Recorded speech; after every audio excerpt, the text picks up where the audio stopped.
Okay, so we are now back. I am John DeLynn. Welcome back to the next part of this segment on Mormon Stories podcast.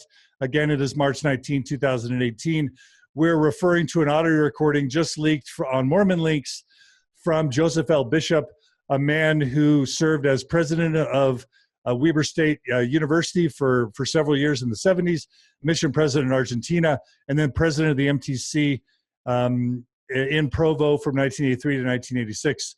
And those of you who are joining us on the podcast just listened to, how long is the actual recording, Ryan? 2 hours and 44 minutes, something like that. 2 hours and 44 minutes. Yeah, and long. it's a heart-wrenching audio, recording of someone who, is a victim of abuse by Joseph Bishop. And she's basically confronting him and getting him to sort of admit to what he did to her. And in that recording, he admits that there are other victims as well that occurred before and during his time as president of the MTC. And John, can I make a suggestion really quick for people that sure. are scared of the 2 hours and 44 minutes? Because that's a lot of time of your day. Yeah. If you just don't have time, because this thing is really worth listening to instead of just reading the transcript. I don't think you get the full effect if you don't hear his voice. If you listen to it on double time and have the transcript to follow, it's not that bad, and you can get it done in about an hour 20. So for people that don't have the time to listen to the full 240, don't be shy on that. Okay. All right. So thank you for that. So Ryan, there are several things that for me were interesting, and I'm going to write down some of my thoughts and then maybe have you respond. He's published 3 books. There were a couple from Deseret Book. Is that right? Mm-hmm. Yeah. Well, I don't know. Were they the publisher? I can't remember if they were the publisher or not. I don't remember. So there's at least 3 books that he's published, and he wouldn't have his bio up on Deseret Books if he hadn't have had at least one book published. They were definitely for sale through Deseret Book. I don't know who published them, but okay, so for sale through Deseret Book. Definitely for sale. Of course, I was struck by his high levels of leadership, and of course that impresses upon me, number one, how much power the church has and in sort of who it calls as a leader. You heard my opening monologue as I talked about this problem of Mormons having the perception that its leaders are called by God, and because of that, this puts them in a large position of power.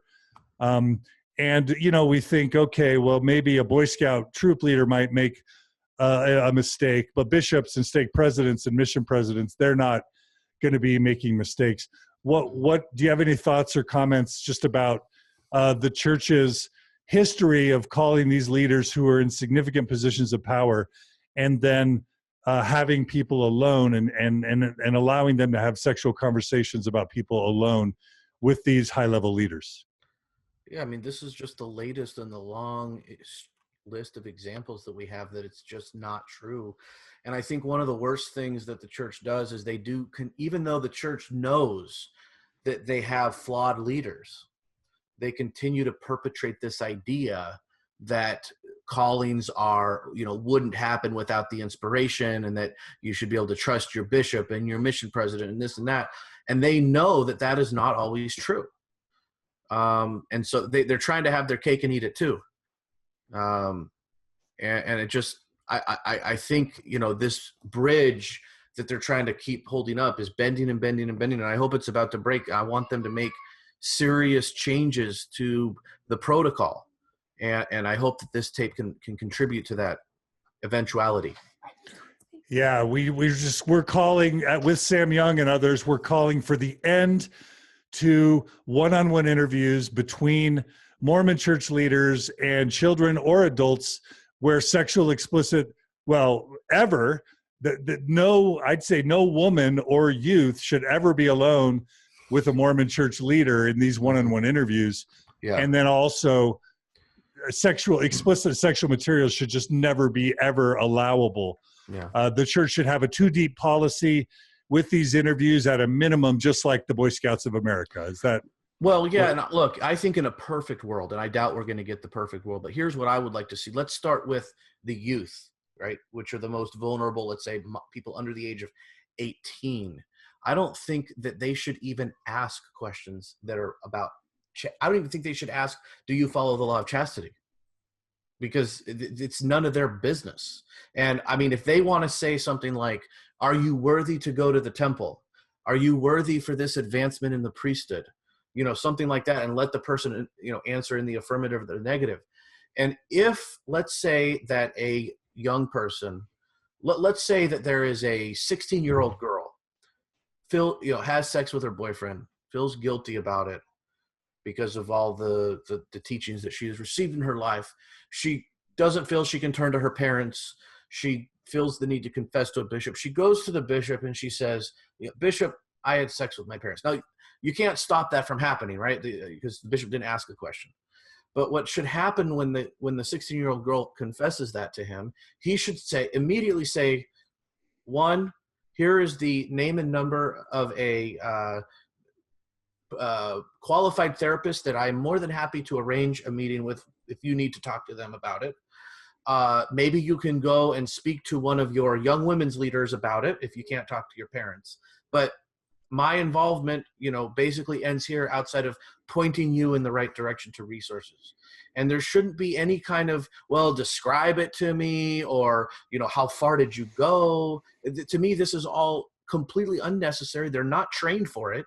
It'd be different if in order to be a bishop, you had to go through like years of training to be a therapist, and that was part of being a bishop. That would be a different story. Yeah.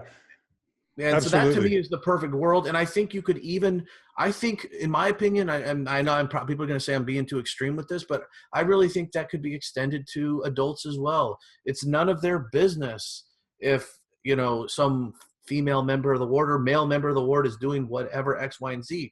A simple, are you worthy to go to the temple? Yes or no? Do you consider yourself to be worthy, right? Yeah. Do you consider yourself to be worthy, right? I mean, yeah.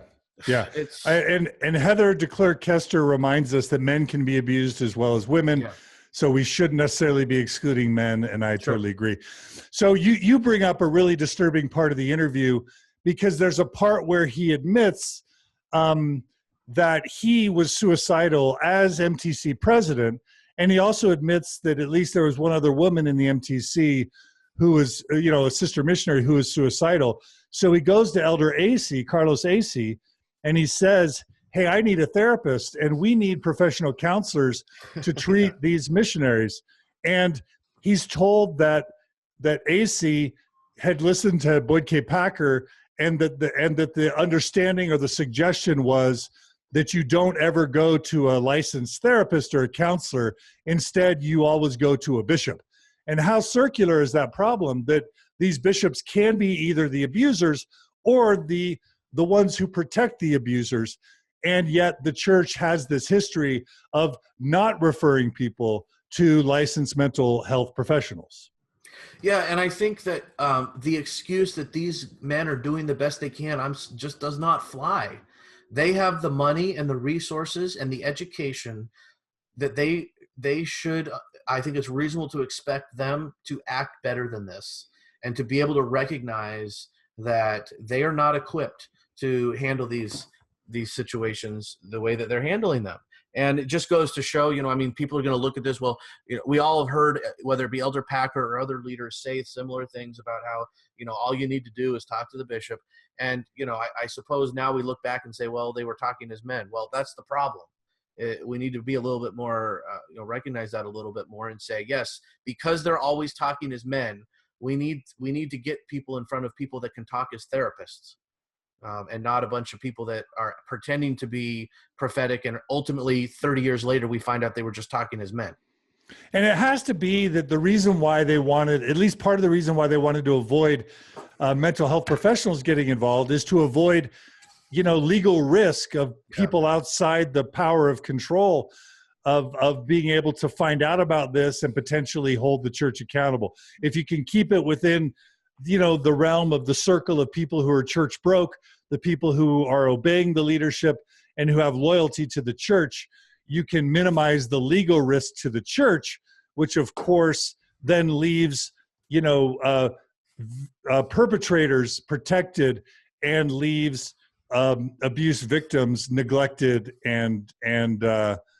neglected within the church system, right? Yeah, and I mean, I've never heard a good excuse for taking this approach, other than all they ever say is like, well, it's our religious freedom to believe that, this is the best way to take care of things. Well, okay, fine, but you're not them. You're not the person. If you don't want to go to a therapist, then don't go. But you can't subject your faulty religious beliefs on everybody else just because you've been, somehow, somebody died and appointed you prophet. Or whatever the case may be. Sorry, I'm going on a little bit of a rant. No, that's okay. That's okay. The next thing that was just really, and we've already talked about this, is that she reported the abuse to Carlos AC of the Quorum of the 70. I'm assuming it's Carlos AC. Yes. I think she just uses the last name AC. His full name is used at some point in the tape. Okay. It is Carlos AC. And she asked him very specifically, did you ever speak to Carlos AC? He says no. And then she says, were you ever punished for what you did to me? Mm-hmm. And he says, no. Is that your understanding? And I think he was specifically referring to, like, was he punished for like specific cases of sexual abuse? There is a part where he alludes to a sort of punishment through withholding, if you will. And I think it's page 66.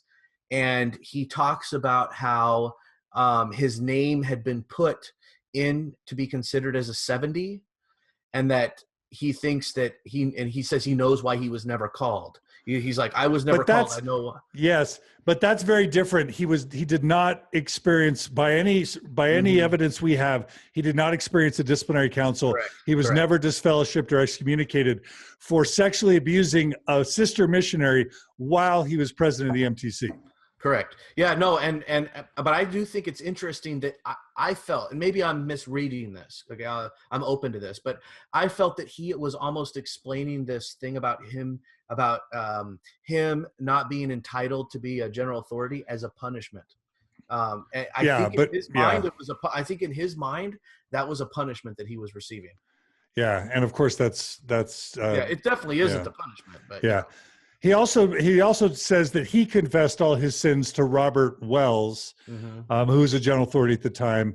I don't believe that, who knows what he told Robert Wells. Yeah. So we don't know, right? Yeah. And he does hint that maybe he never fully confessed. Right. So, yeah. Now he does mention too, you had mentioned, I think in your original monologue, you mentioned about how the earliest thing he sort of refers to is something that he did when he was a bishop. He actually at one point refers to something he did when he was a missionary himself. That's right.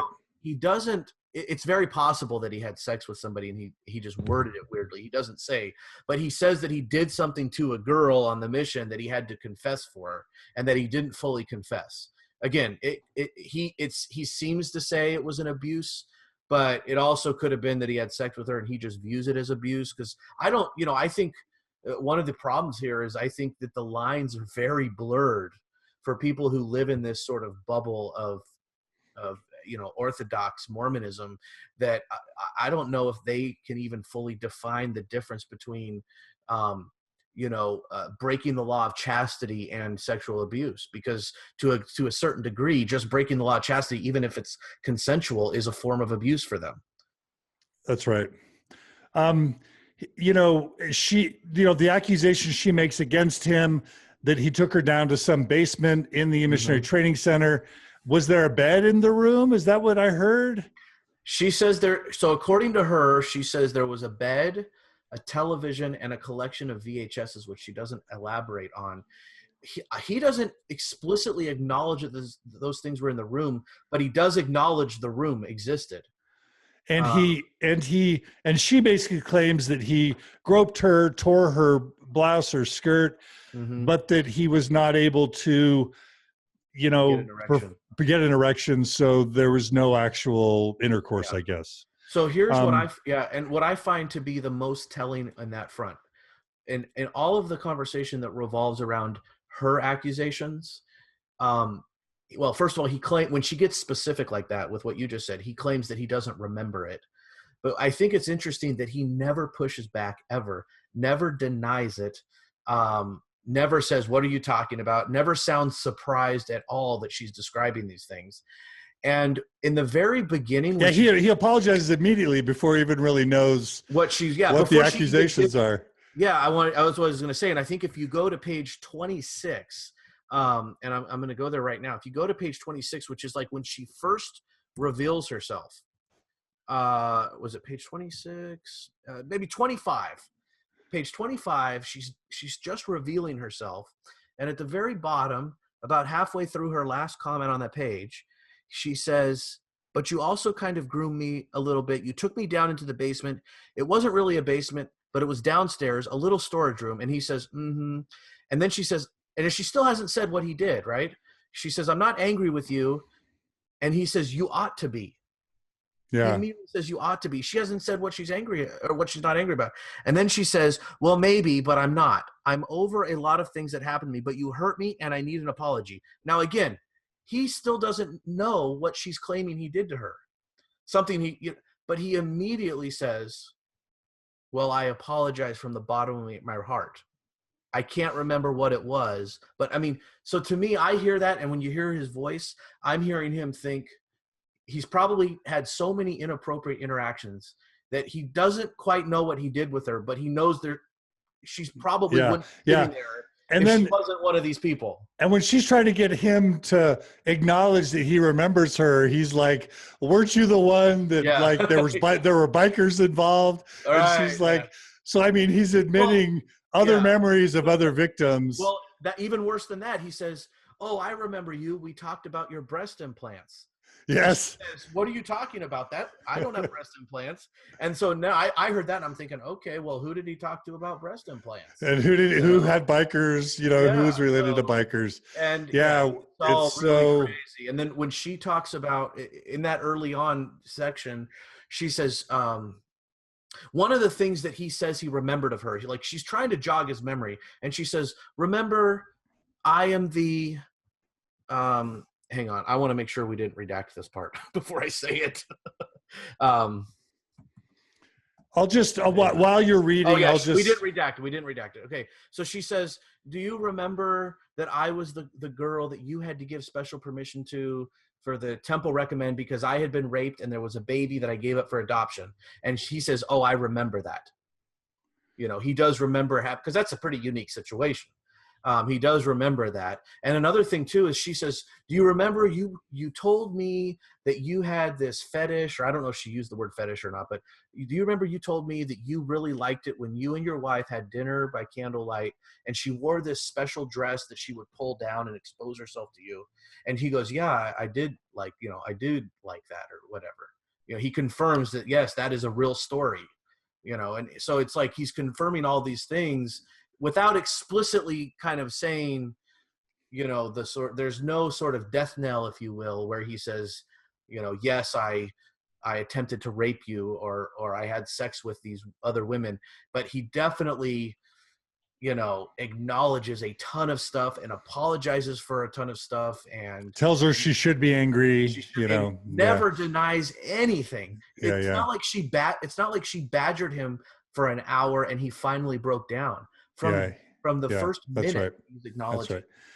Yeah, and then part of what was super heartbreaking about this is she talks about struggling for 33 years. That this is, she was single for many, many, many years. That this has affected her relationship with men and with other people. She admits to threatening to kill him in 2010. He admits to having an addiction for a long time. He tries to theorize about what might have caused that from when he was a young age. He admits that prayer never worked for him. And so it's just a really sad sort of exchange of a victim confronting an abuser. What overall, do you have any thoughts or feelings about, this, her approach to talking to him? Like with her deceiving the whole reason why they were there to I mean, I don't think it's our place to judge, so I'm not even asking you to judge. I'm just saying, like, how else are you going to get a confession out of this guy? Again, we were talking earlier about sort of the ethics of recordings and all that. I mean, here we have a guy who, who she believes she's going into this and is going to come out of it with some sort of a confession, and she's ultimately correct about that. I don't see anything wrong with bringing him under these false pretenses, especially because she ultimately did reveal who she was, and she did ultimately reveal the reason that they were there. And so, yeah, how else is he to be held accountable if not this way? How else? Yeah. Okay, so we've already said that he confessed to abuse when he was a missionary. He confesses to some inappropriate behavior with the woman in Florida. Mm-hmm. And again, he admits that there's no punishments, that his wife knew about some of the things, his late wife or his ex-wife knew about some of the things, but not others. And then there's this really unfortunate part where he sort of talks about being worried about his legacy, talks about his kids finding out, Mm-hmm. talks about not wanting his grandkids to find out. How did you find that sort of thread of the conversation? Well, he worries about his current relationship with his fiancée. Is that who it was? Yeah, well, it's his ex-wife who he's scheduled to be remarried to. Okay, yeah. So his first wife, who he was married to for a many, many, many number of years, died at the age of 69. He says that, I think, in the video or in the audio. Maybe we redacted her age, so I might be spilling something. I don't know. But he was married to this one woman for a very long time. She died. He then got remarried and then divorced that person. And then, shoot, now I'm wondering if we redacted that stuff. So I apologize. No, it's all right. So overall, it's just a difficult conversation. Do you have any other comments about the conversation that you want to? Well, look, as far as share? Him being concerned about his legacy, I mean, on a certain level, I mean, I can understand that. I mean, I think that would be only natural, for this guy he's at the end of his life. Maybe he thought that he had, he'd gotten towards the end of the race without, all this stuff coming out. And, he'd kind of situated himself in this way that, he was ready to ride off into the sunset in his final years. And he sees this as a potential disruption of that. But I mean, what can I say? It's hard to have too much. I sympathize to a certain point, but obviously not enough to think that he deserves any kind of protection of that legacy. I mean, look, I don't care how old he is. He did what he did. I can only take his word. If I even just take away the woman in the audio, if I take away her allegations, right? And I believe her, but let's just say I didn't believe her. Let's just say I take everything she said away. We still have the stuff that he admits to. And to me, I don't care how old you are, how close the end of your life is, when you held a certain position of ecclesiastical authority and that position was abused, all bets are off. All bets are off. Yeah. So, I have a list of probably calls to action for our listeners. Are there any calls of action that you want to lay out, Ryan McKnight of MormonLeaks? I want the church to be a little bit more upfront about the fact that this is a problem. And nobody's suggesting that this is like a pervasive problem that, you can't walk into a church, without, giving everybody the side eye. I'm not suggesting that. I don't think most people, I don't even think Sam Young would suggest that. But I'd like the church to recognize that the problem is there. It exists to some degree. And we have failed in our ability to put proper protections in place, and this is what we're going to do. And I don't know, look, I'm not an expert in how you prevent sexual abuse from happening, but from my layman's position, I don't see them doing anything. And so bring in a team of professionals, outsiders that can come in, evaluate the situation, say, okay, this is where your gaps are, this is in your internal controls, whatever, this is what we recommend, and then be open and honest about it. Listen, we are a country, and well, the church is worldwide, but let's just talk about the United States for a second, because it's a very American-centric, religion. The United States is a very forgiving country. We are a very forgiving people. We love to give people second chances, but you have to own your mistakes. You have to be responsible for them. You have to be held accountable, and you have to show a good faith effort to try to prevent them from happening again. And I think that the church is doing themselves such a disservice from in this hiding of and trying to minimize the problem and dismiss the problem and not recognize that the problem is legitimate.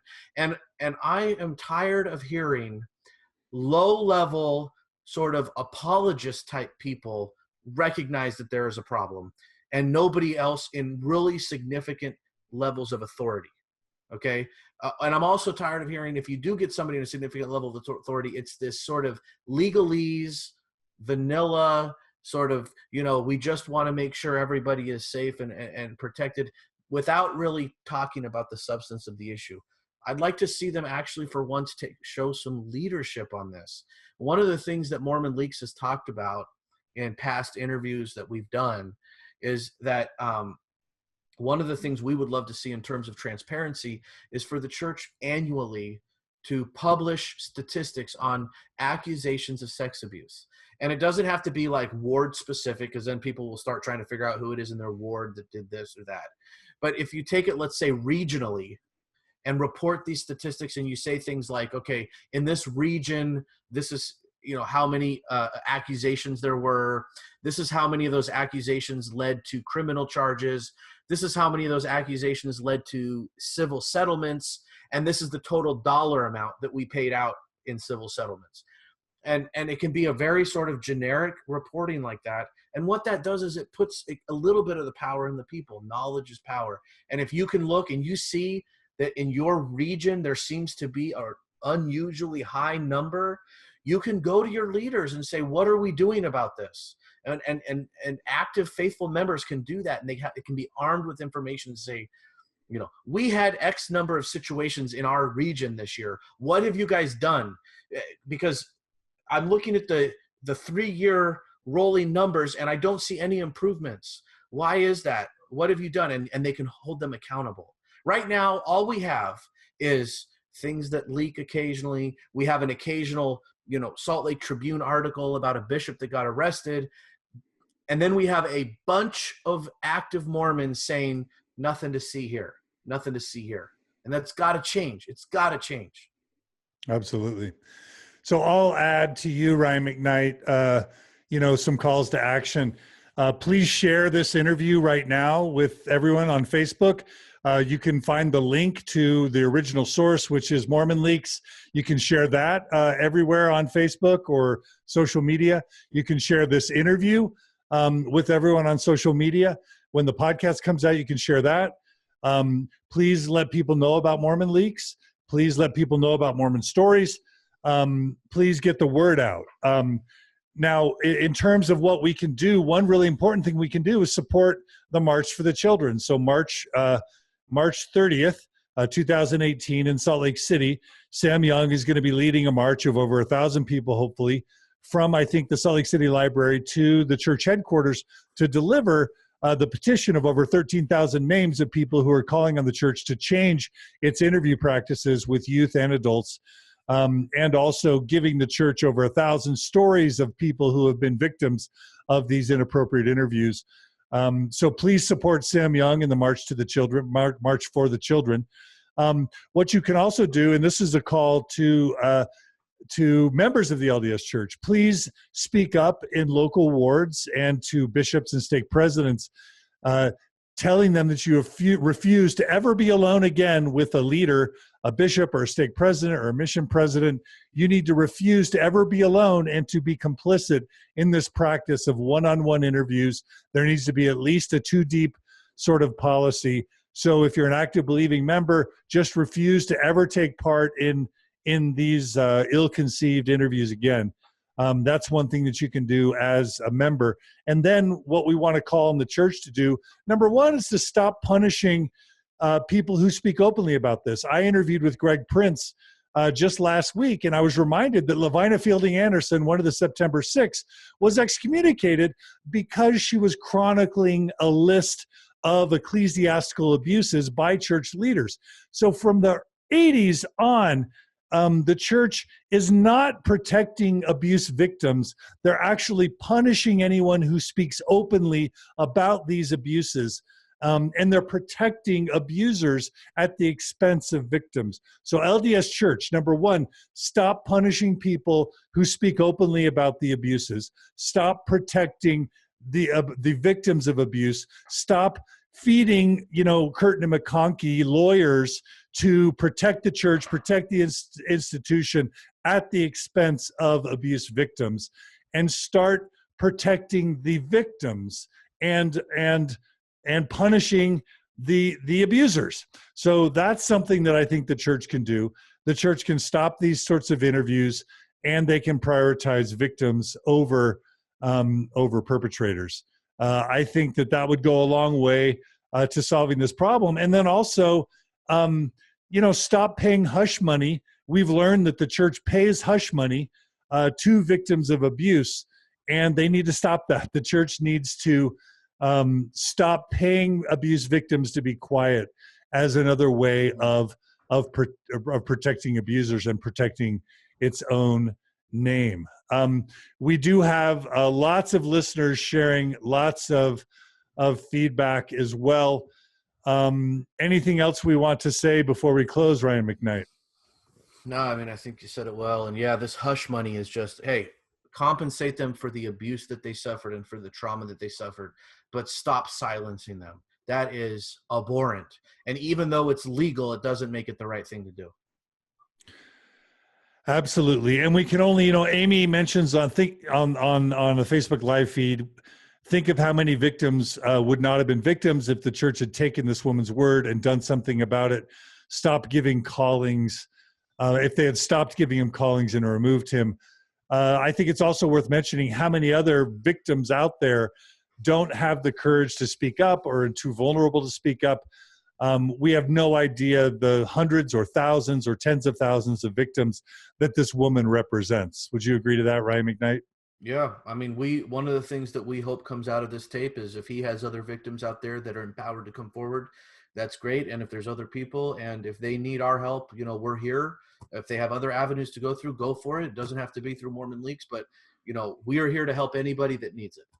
In any way I think I love it. Also, I want to call on the church to stop communicating to its members that its leaders are called by God. Clearly, the church's leaders are not called by God. Clearly, these are men, and they're not even not called by God. They are not even screened with the least level of sort of security. They are not. Their background checks are not held, and we don't even know.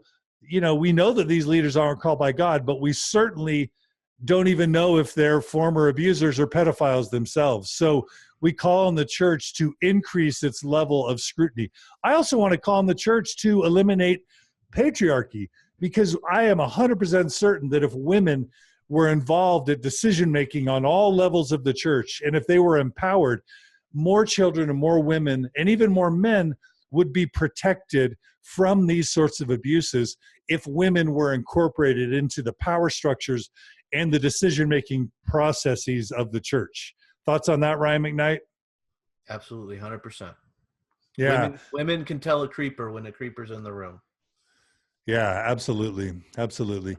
All right. So tell us the link, the URL to MormonLeaks if people want to check it out.